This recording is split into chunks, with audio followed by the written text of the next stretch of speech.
Provinsi Sumatera Barat, Bapak Ferry Irawan.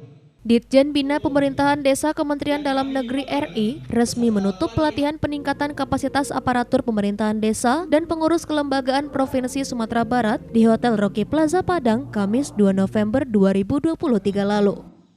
Penutupan ini dilakukan oleh Kepala Dinas PMD Provinsi Sumatera Barat Amasrul SH yang mewakili PLH Dirjen Bina Pemerintahan Desa Kemendagri.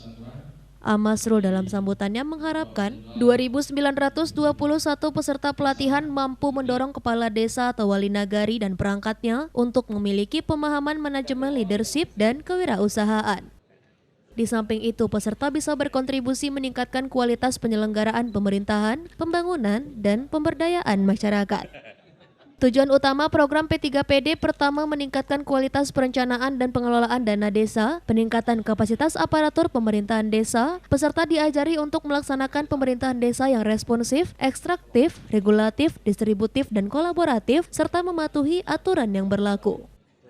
Peningkatan koordinasi dan solidaritas, yaitu fokus diberikan pada koordinasi yang baik antara kepala desa, perangkat desa, dan pengurus kelembagaan desa untuk memberikan pelayanan terbaik kepada masyarakat. Sinergitas pemerintah desa atau nagari dan BPD atau BAMUS, tujuan utamanya adalah memajukan desa dengan berbagai program yang mengoptimalkan potensi, tantangan, dan peluang yang ada di desa dengan mendorong partisipasi masyarakat. Pertama, kita mengucapkan alhamdulillah, bersyukur kita karena adanya program P3PD dilaksanakan di Provinsi Sumatera Barat ini dengan melaksanakan pelatihan dari 11 kabupaten kota yang ada di Sumatera Barat pada saat ini. Alhamdulillah semua wali nagari dan kepala desa yang ada kita undang, hampir 99% hadir bersama kita hari ini.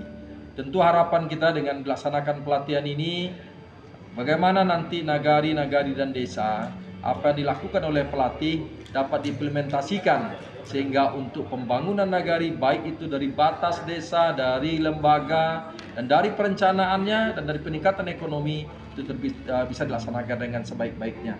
Sehingga negari kita di Sumatera Barat maju, mandiri, dan sejahtera. Itu harapan kita dan diharapkan kepada seluruh peserta untuk dapat melaksanakan dan mengimplementasikan di bawah. Dari Padang, Sumatera Barat, Tim Liputan iNews melaporkan.